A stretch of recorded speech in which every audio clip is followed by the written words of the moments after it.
Hoje pela manhã, o Brasil foi saculejado com a informação de que Jair Bolsonaro foi alvo de uma operação da Polícia Federal.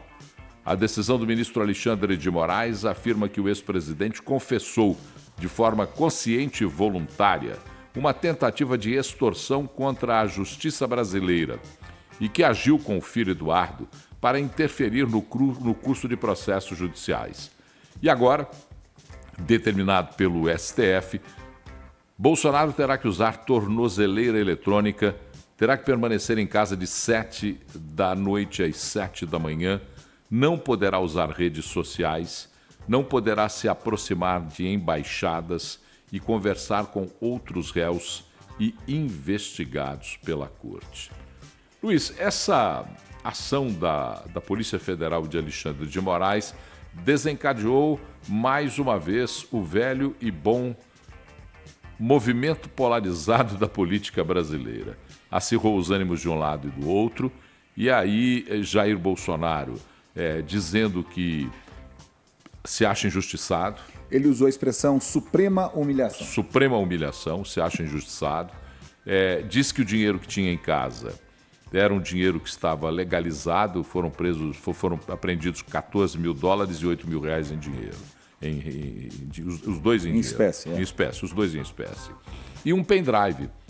Um pendrive no banheiro que diz Jair Bolsonaro, um dos integrantes da equipe que estava compondo a Polícia Federal, pediu para ir ao banheiro e voltou do banheiro com um pendrive. E que ele sequer sabe como utilizar um pendrive, que provavelmente esse pendrive ele vai ver com Michele Bolsonaro, a sua esposa, de quem é esse pendrive. Tá aí.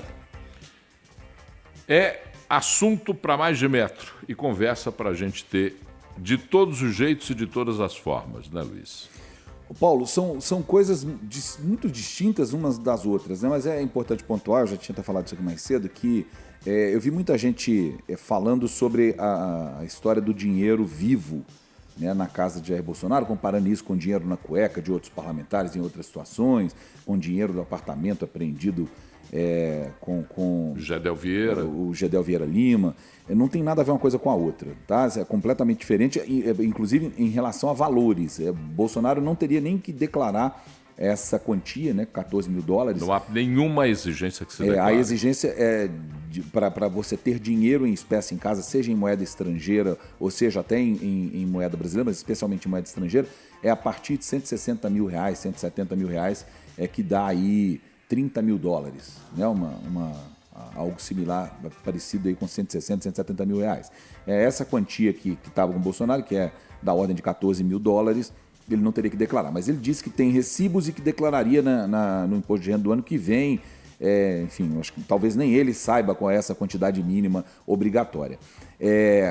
A Procuradoria-Geral da República e o ministro Alexandre de Moraes usaram para fundamentar essas ações hoje alguns argumentos, né, de que havia um risco concreto de fuga, baseado nas conversas de Bolsonaro públicas, né, conversas feitas via redes sociais. Ele tem falado bastante, aliás, sempre falou bastante, tem falado muito, e a justiça brasileira entendeu que havia aí indícios de que ele poderia sair do país, mesmo com o passaporte estando em poder da própria justiça.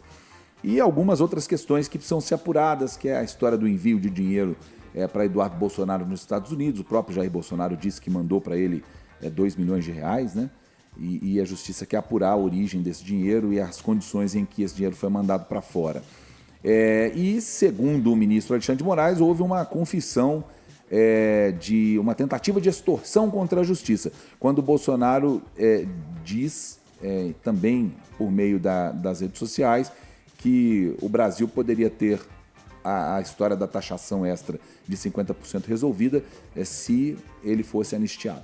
Ele condiciona a anistia condiciona a resolução da questão de taxação a uma suposta ou provável ou possível anistia a ele próprio.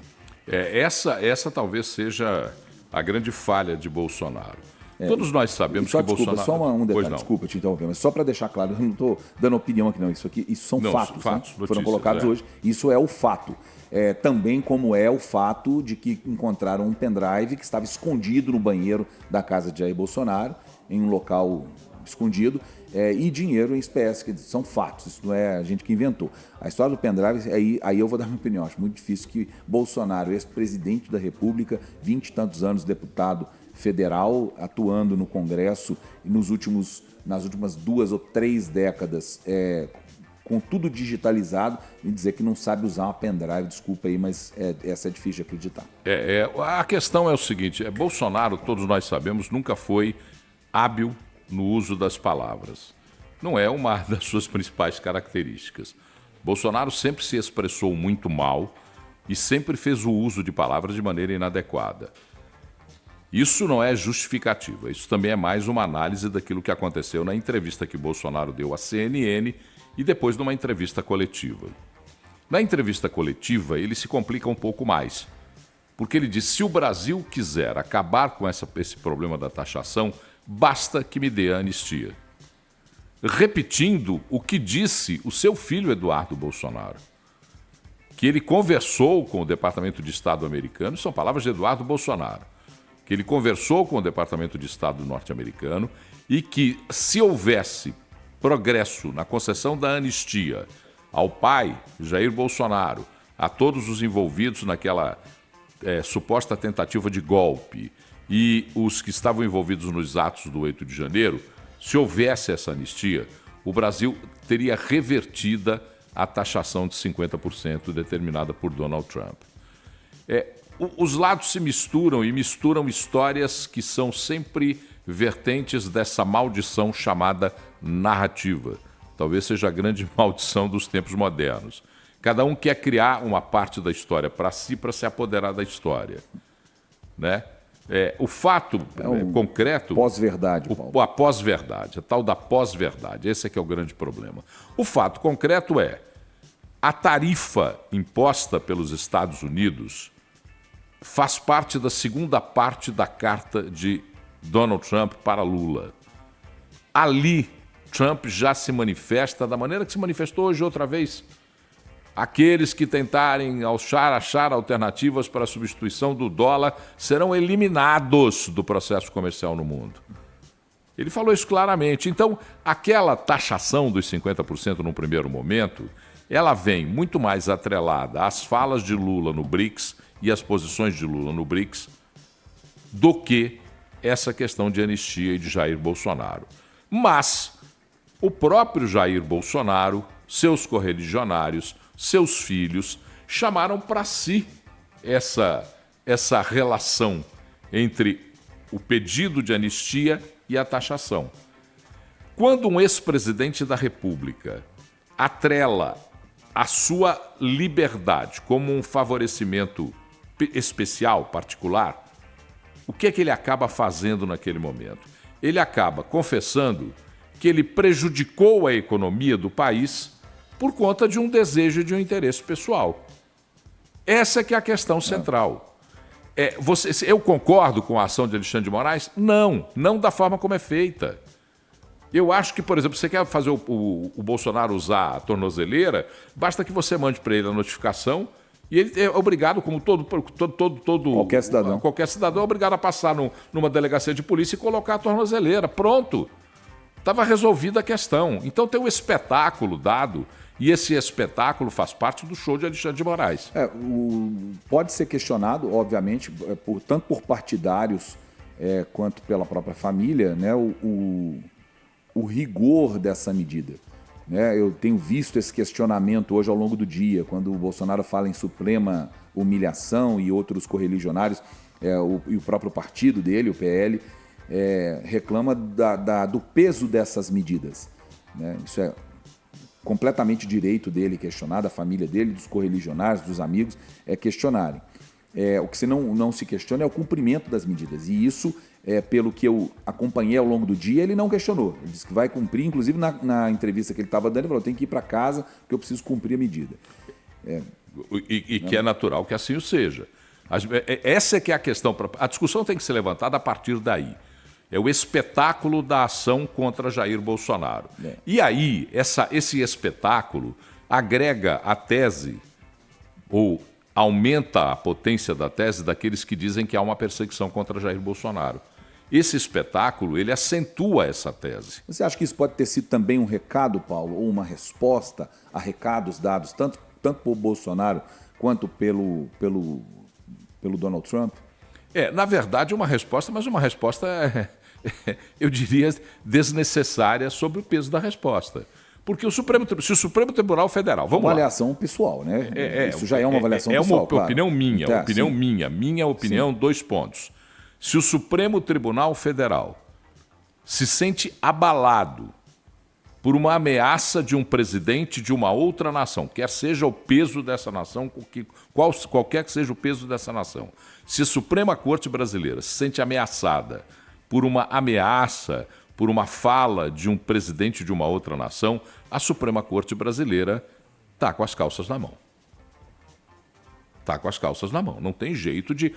O Alexandre de Moraes está com as calças na mão. Mas eu acho que é uma forma de mostrar que não está, na verdade. Também aqui não vai nenhum juízo de valor. A gente está tentando analisar a questão sob a ótica prática, porque jurídica não tem o que analisar. Não, uma ordem judicial tem que cumprir e acabou o problema. Os advogados vão trabalhar para tentar reverter de alguma forma, vão fazer os recursos que são necessários que sejam feitos para tentar resolver o problema do cliente deles, e ok, e é isso esse é o jogo judiciário.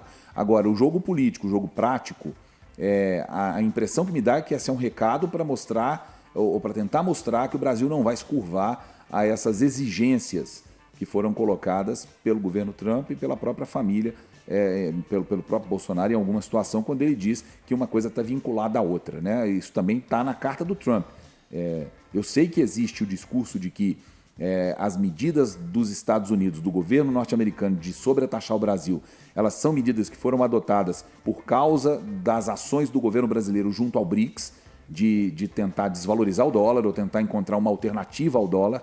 Esse é o discurso que está sendo adotado, principalmente pelos correligionários de Jair Bolsonaro, mas fato é que a própria carta de Trump começa falando de Bolsonaro.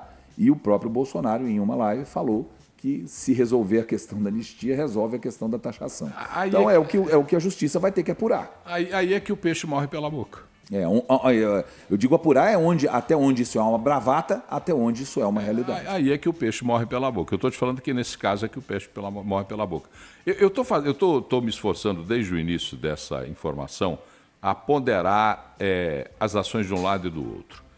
Então é claro que a gente acha... Se eles próprios não ponderam, não sei como você vai conseguir. Né? Não, a ponderar para analisar, fazer a ponderação para análise. Não. Fazer a ponderação para análise. Veja bem, Eduardo Bolsonaro, deputado federal com mandato, viaja para os Estados Unidos e promove junto ao governo americano a adoção de uma taxação pesada sobre o Brasil, tendo como pano de fundo ou moeda de negociação, na opinião dele, Eduardo Bolsonaro, a anistia aos presos do 8 de janeiro e aqueles envolvidos na suposta tentativa de golpe. Ora, um deputado federal vai a uma outra nação para atentar contra a economia do Brasil é de uma burrice. Sabe, eu não estou nem colocando do seu ponto de vista da ética, da política, da conduta, é de uma burrice fora de tamanho. Então, olhando todos os lados, Jair Bolsonaro ontem, na sua coletiva e na entrevista da CNN, ele deveria ter se comportado ali como ele se comportou na frente de Alexandre de Moraes. Por que ele não se comportou ali como se comportou na frente de Alexandre de Moraes na hora que deu o depoimento a Alexandre de Moraes?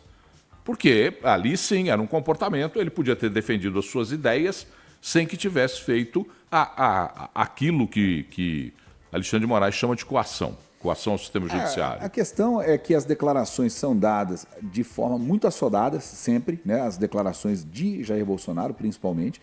Ele fala mesmo pelos cotovelos. Parece não compreender que ele está sob um processo, que ele está sob uma investigação gravíssima, com acusações muito graves. Parece não compreender isso ou não acreditar. E aí, neste ponto, nesse momento, a justiça está tentando agir para mandar recados, para mostrar que ela não vai se curvar. É um movimento perigoso mais para os réus do que para a justiça, né? A justiça a justiça brasileira não vai aqui. A mesma história, eu não estou dizendo que está certo nem que está errado, eu estou dizendo que a justiça brasileira está agindo dentro do que a Constituição permite que ela age, senão ele não estaria usando essa tornozeleira hoje. Mas eu insisto em levantar a desproporcionalidade da ação. Aí é uma questão de ponto de vista de mesmo. ponto de vista. De ponto de vista. Eu acho que não tem nada a ver com conteúdo. uma análise técnica jurídica. Com conteúdo. Não, Okay. Mas na minha opinião, uma desproporcionalidade, mesmo porque, veja bem, o Supremo Tribunal Federal recebeu denúncias apuradas pela mesma Polícia Federal, com denúncias apresentadas pela mesma Procuradoria-Geral da República, contra aqueles que deram o golpe no INSS. Por que é que não houve o rigor da prisão a esses ladrões do povo? Porque esses são ladrões do povo também. Ninguém preso, né? Ninguém preso. Até agora, ninguém preso. Então veja por que incluindo ex-membros do governo que foram permissivos com isso. O ministro e o chefe. O ministro e o chefe de gabinete dele e o presidente do INSS. Então você tem três pessoas que deveriam, a rigor, ser tratadas com o mesmo rigor que o ex-presidente foi tratado. Por isso que eu acho que há desproporcionalidade. Porque a gente tem que ser bastante claro para analisar. Há, sim, uma falta de cuidado com o que fala Eduardo Bolsonaro, uma falta de cuidado com o que fala Jair Bolsonaro, um descuido por cuidar de uma imagem de alguém que está sendo julgado, que é um réu. Ah, sim, mas há uma desproporção na ação do Supremo Tribunal Federal. Uma coisa não invalida a outra, mas todas têm que ser analisadas, entendeu? Porque senão você vai ter sempre só um lado da história prevalecendo para virar a tal da narrativa ou a pós-verdade que todo mundo gosta. O que me preocupa é recorrer a quem, né? Mas tudo bem. Né? Moraes concluiu haver elementos de que o ex-presidente cometeu crime de atentado à soberania. Agora, é incrível porque esse crime ele foi tipificado no artigo 359-L do Código Penal e foi sancionado pelo próprio Bolsonaro em 1º de setembro de 2021. Assinaram junto com Bolsonaro Anderson Torres, Walter Braga Neto, Damares Alves e Augusto Heleno.